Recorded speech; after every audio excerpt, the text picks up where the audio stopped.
अस्सलाम वालेकुम नाजरीन, हमारी एक ख़बर की वैलिडेशन हो रही है जो हमने इमरान खान साहब की एक डील के हवाले से ख़बर दी थी कि वो क्या मामला चल रहे हैं।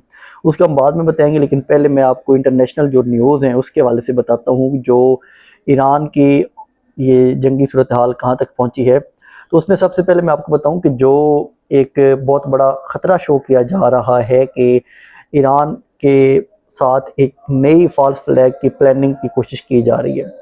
वो फॉल्स फ्लैग की प्लानिंग कैसी हो सकती है, क्या हो सकती है, उसकी डिटेल मैं आपको बताता हूँ कि जो अली लरिंजानी हैं, ईरान के मुशीर हैं सलामती कौंसल के, उन्होंने कहा है कि जो एस्टर्न फाइल वाले बाकी लोग हैं वो एक फॉल्स फ्लैग करने की कोशिश कर रहे हैं। वो फॉल्स फ्लैग किस तरह का होगा? 9/11 की तर्ज का, या वो ये फॉल्स फ्लैग करेंगे खलीजी ममालिक में, जैसे ये सऊदी हो गया, यूएई हो गया, कुवैत, या इन ममालिक में करेंगे, या वो अमेरिका में कुछ इस तरह का फॉल्स फ्लैग करेंगे जिसका मुद्दा डाल देंगे ईरान के ऊपर। वो इस तरह का अटैक करके अपने ऊपर जब यहाँ पे डालेंगे, उनके पास एक वजह आ जाएगी कि हम क्यों ईरान के ऊपर अटैक करने के लिए जा रहे हैं। और जो अब सबसे ज़्यादा जिस चीज़ का ख़तरा शो किया जा रहा है वो ये है कि ये लोग अब एटमी अटैक की तरफ कोशिश कर रहे हैं, क्योंकि 13 दिन से ज़्यादा हो गए हैं, अभी तक ये ईरान को सरेंडर नहीं करवा सके। अब उनका ये ख्याल है कि अब हम आखिरी फाइनल अटैक करके ये जंग विन करने का अनाउंस करें। तो इस वजह से इतलात ये आ रही हैं कि अमेरिका ने अब ये कहना शुरू कर दिया है कि वहाँ से ईरान को, जो ईरान के लोग हैं वो तेहरान को खाली कर दें।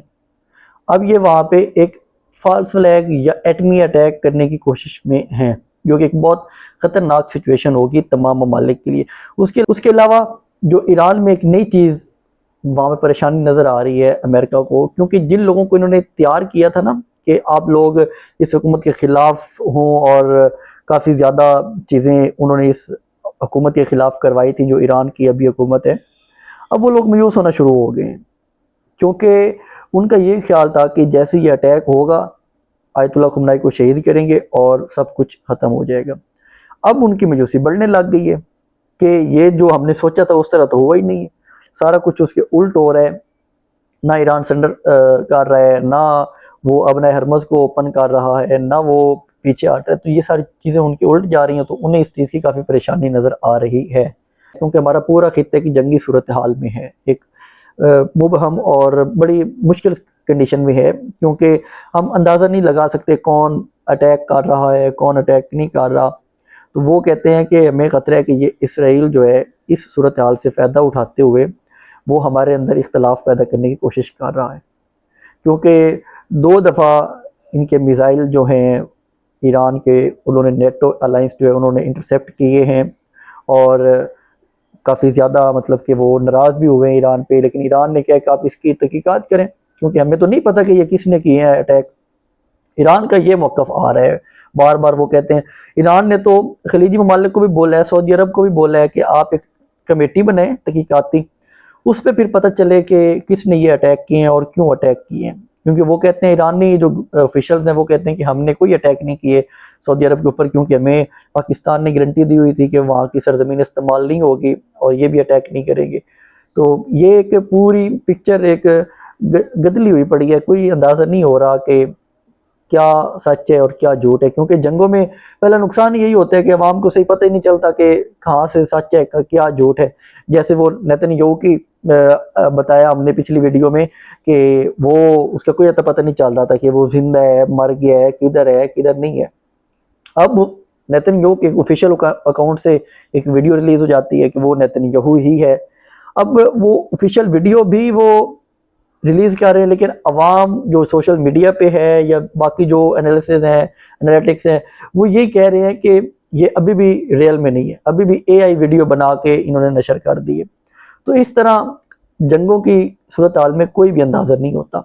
मुश्तबा खुमनाई जो ईरानी सुप्रीम लीडर हैं, उनके बारे में ये खबर आ रही है कि जब वो ज़ख्मी हुए थे ना, ये भी अनकन्फर्म्ड खबरें हैं, ये कन्फर्म नहीं हुई, लेकिन जो चल रही हैं, हमारा काम है हम आपको वो बताएं कि जो इतलात चल रही हैं कि वो जब ज़ख्मी हुए थे उन्हें रशिया में ले के जाया गया था, वहाँ पे उनकी सर्जरी हुई और उसके बाद वो अभी वापस आ गए हैं। ये अभी तक कंफर्म नहीं हो रहा, लेकिन ये इतलात चल रही हैं। बाद में एक और चीज़ आई है जो फर्स्ट लेग में वो कह रहे हैं ईरानी के अमेरिका के पास ना उन्होंने एक लुकास ड्रोन तैयार की है जो ईरानी शहद ड्रोन की तरह है। जो शहद ड्रोन है इसने काफ़ी नाक में दम करके रखा है ईरान के, इसराइल के, यूएई के। ये बड़ा अजीब किस्म का ड्रोन है, ये इंटरसेप्ट बड़ा मुश्किल होता था। तो अब वो कहते हैं कि इन्होंने खुद से लुकास जो ड्रोन है वो खुद जाके अटैक करते हैं और नाम आ जाता है ईरान के ऊपर। उन्होंने कहा इस चीज़ की तहकीकात होनी चाहिए कि ये जानबूझ के अपने अलाइज के ऊपर भी अमेरिका अटैक कर रहा है। बाकी मैं आपको अमेरिका के हवाले से बताऊं तो इसराइल ने सबसे पहले, अब ये एक न्यूज़ आ रही है कि उन्होंने यूएस को बताया कि हमारे पास जो इंटरसेप्टर मिज़ाइल हैं उनकी तादाद काफ़ी कम हो गई है, वो मिज़ाइल हमारे पास कम होते जा रहे हैं। उन्होंने ये बताया है अमेरिका को, क्योंकि ईरान ने इतने ज़्यादा अटैक्स किए हैं तमाम ममालिक के ऊपर। ईरान के तो बहुत सस्ते सस्ते शायद ड्रोन सस्ता $20,000 का था, लेकिन जो आगे से इंटरसेप्ट करने वाला था वो $3 लाख का था। तो उनको काफ़ी इस चीज़ में नुकसान हुआ है। जो एक रेशो आ रही है, इसराइली मीडिया जो दावा कर रहा है कि 290 मिज़ाइल और 500 ड्रोन ये इंटरसेप्ट वो कर चुके हैं, या ये उनके ऊपर अटैक हुए हैं, उन्होंने कुछ इंटरसेप्ट कर लिया है, कुछ वहाँ पे अपने अटैक्स पे लगे हैं। लेकिन इतनी बड़ी तादाद में ये सिर्फ इसराइल की तरफ गए हैं। बहरीन की तरफ 211 ड्रोन और 125 मिसाइल इन्होंने बहरीन की तरफ अटैक किए। तो इस तरह की जब खबरें आ रही हैं कि इसराइल के पास, ये रॉयटर्स का दावा है कि इसराइल ने कहा है कि हमारे पास बहुत सी इंटरसेप्ट की तादाद कम हो गई है। एक फेटरमैन डेमोक्रेट्स हैं, वो कहते हैं कि जब ये कैंपेन चल रही थी ना, हैरिस की जो सदारती उम्मीदवार हैं, उम्मीदवार थी, तो सदारती उम्मीदवार थी अमेरिका की, वो कहते हैं कि जब ये कैंपेन चल रही थी तो इनका सारा मकसद ये था कि ईरान और अमेरिका एक दूसरे के दुश्मन है और इनकी आपस में काफ़ी लड़ाई है, और मतलब कि उनकी सारी कैंपेन ईरान के खिलाफ थी।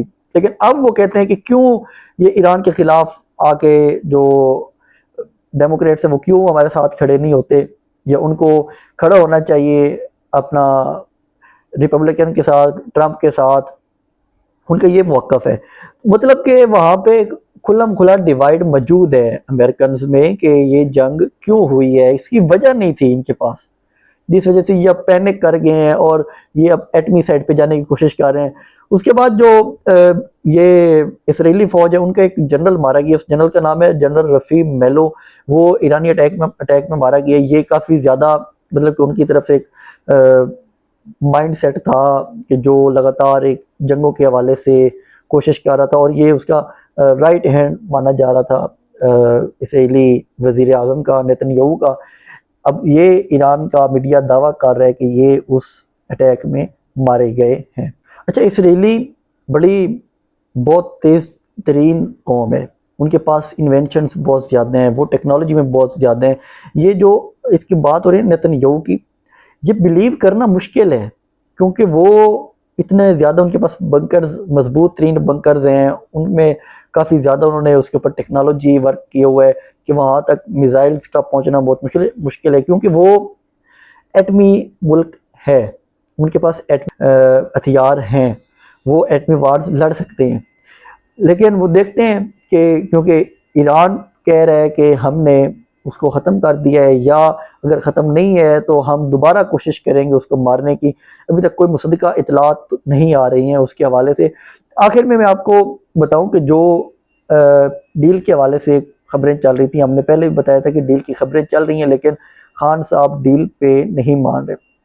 अब सीनियर तजज़ियाकार हैं मोहम्मद मालिक साहब, उन्होंने दावा किया है कि इमरान खान साहब को डील की ऑफ़र की गई है, और इस दफ़ा डील बहुत ही मतलब कि ऊपर वाले लेवल से डील हुई है। हाइब्रिड डील का नाम दिया जा रहा है कि हाइब्रिड मीटिंग एक हुई है, उसमें उस मीटिंग में ये डिसाइड किया गया है कि खान साहब को कहें कि हम जो एक नया इलेक्शन कमीशन बनाएंगे, पूरा इलेक्शन कमीशन चेंज करके नया चेयरमैन होगा, नए अरकान होंगे, उसके बाद हम नया इलेक्शन करवाएंगे, और ये जो हुकूमत है इसको 1 साल और चलने दिया जाए।